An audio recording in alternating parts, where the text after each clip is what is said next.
have ideas whatever happens to the elephant at the Manila Zoo, with elephant named Maali, whatever happened to him. I mean, he was considered as the world's saddest elephant in the world.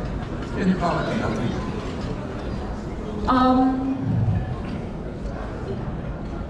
Yeah, she po siya. Maali was considered the worst, saddest elephant by animal rights groups. They earned off of her, but never gave a centavo to promote her welfare. So let's make that clear. Hindi po ako, wala po ako sa position to comment on what happened to her because I was not a part of the necropsy team.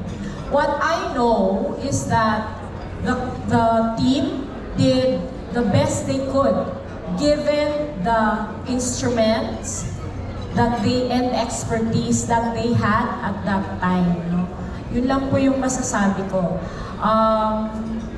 Her keepers loved her very much. Sabihin na natin, nung panahon ng menageries, meron kasing mga animals na stars, no, sa mga zoos. So, we can consider Maali as the star of Manila Zoo. Ang ano ko lang, now that she's gone, it's just, I know this will be a controversial statement, but for those who are helping Manila Zoo at the moment, I hope that Manila Zoo can then be the National Zoo. Kasi may RA tayo, di ba? May Republic Act declaring Manila Zoo as the National Zoo. And we need to be the zoo for our country. We need Manila Zoo to be the lighthouse of all zoos in the country, promoting conservation, giving good education, no, for Filipinos everywhere. So I hope they rethink their goals. First of all, I hope they define their goals properly, and then decide to be that national zoo that our country deserves. No? Thank you, Doc M. Yes, Dr. Masangkay. Okay, you know, I really like attending conventions like this. Yan ang pinaka-masayang panahon ko sa buhay ko. Because with me, sitting in the audience and listening to former students is my lot. Okay. Now, Doc M mentioned about in situ conservation, and she gave example as the Tangara Conservation Program. However, when you analyze that Tangara Conservation based on captive breeding in gene pool, but from the start, skewed na agad eh. Because when you say gene pool, dapat mas maraming babae kaysa sa lalaki. Ito, baliktad eh. Maraming pool, isa dalawa lang nila. Good thing though, they shifted the emphasis instead of captive breeding, habitat protection. So I think habitat protection and they are getting good results now. Now, the opposite of in situ conservation is ex situ. Ex situ conservation. A good example of that is the Mongolian Przewalski horse roaming the plains of Mongolia. Pag hindi kaya ng bansa, conservation program, some other countries will sponsor the European community, Amsterdam Zoo. So they got some of these animals, kept them in the zoo, and then brought them in captivity. When they are already successful in breeding them, they have to return it to the country of origin. But before returning to the country of origin, they say, you must pass a law prohibiting the hunting of the Przewalski horse. And they did it, and very successful. Thank you. Thank you, Dr. Masangkay, for your insights. Magandang tanghali po, Doc M. As Chair of the PA Committee on Animal Welfare, I would like to appreciate your stand regarding extremist advocates and the welfare of the animal. I hope we can see you during our technical working group meetings, especially regarding wildlife, because at the moment we are trying to amend the IIR for wildlife. Again po, maraming salamat. Good to see you. And hope you can share your expertise with regards to animal welfare. Thank you, ma'am. Thank you, Doc. Doc, TOR po kailangan natin. At saka SO. Important po yun para define po yung roles. Opo. Para hindi po kasi usually nag-initiate sila eh. Yung rights group yung nag-initiate eh. So, yung medyo skewed, no? So, yun lang po yung last meeting po kasi ganun yung nangyari. So, Yeah, clarify. Dr. kasi po, our Committee on Animal Welfare is under the Office of the Department of Agriculture. So, kung titignan po namin, natin we are the official technical working group na.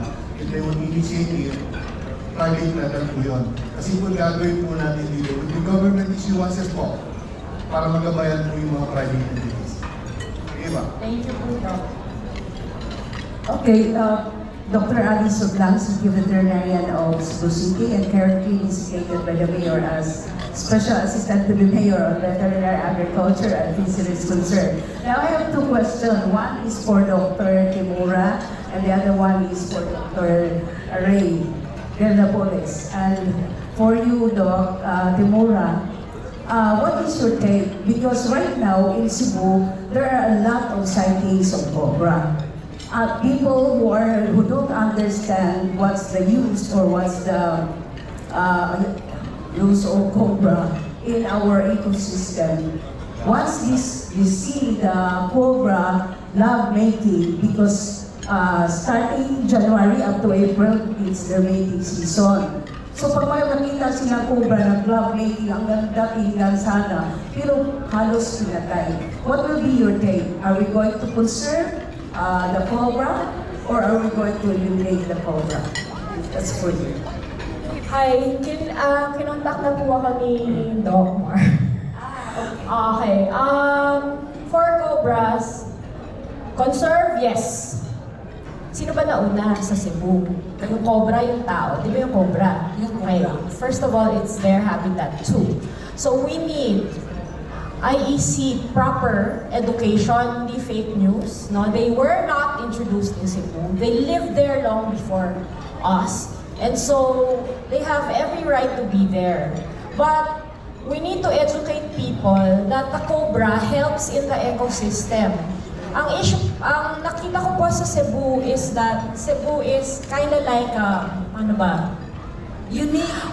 Well, unique in that you lost 99% of your forest. That's why it's unique. Yeah. So you cut your trees.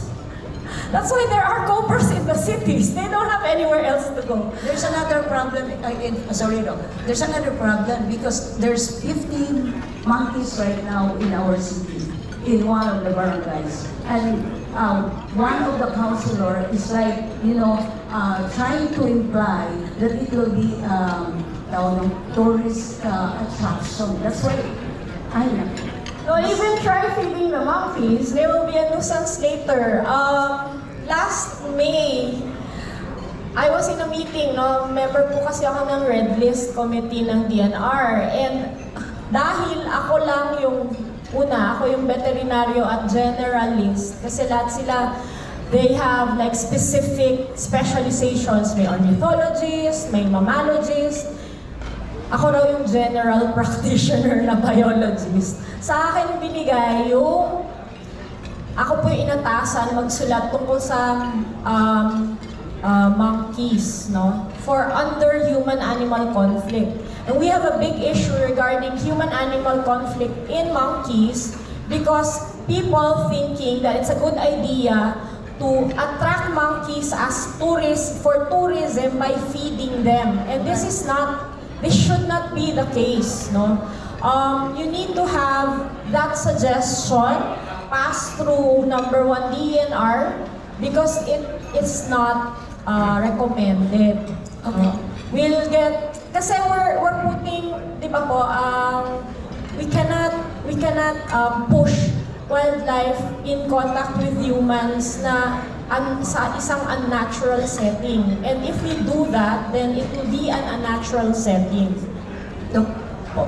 is it okay if I'll introduce or give your name to our media people? Because some of the media people, I told them even, kayo kayang kakapunin ko kasi hindi hindi tama yung sinasabi nila. Many times I was bashed. They told me, we will catch the cobra and give it to Dr. Otlang because he wants to conserve the cobra. See? Because of media also. So I hope I can have your contact number. So I will... Ayaw sa to! Ayaw sa... Dok, ano po, there are resources available, no? I already gave an expert contact po kay Doc Mar so that ma-coordinate po sila. I feel like people kasi think about the cobra as belonging to the forest. Yes. But because you don't have any forest there. Wala na upaw. Wala, upaw na ang Cebu, no? It's now important to instill a good education campaign regarding they will not touch you. The cobra will they're more scared of people actually. That's no? right. They will leave if you give them space to escape. Yes. I mean, yun lang yung point doon eh. Ako, even in wildlife po, wildlife vets get bitten because we're stupid. I mean, Yeah. the accident, the bites that we have, aminado naman po kami. Pag nagkikita-kita kami ng mga ibang wildlife vets, we compare scars and talk about how stupid we were when we got those wounds.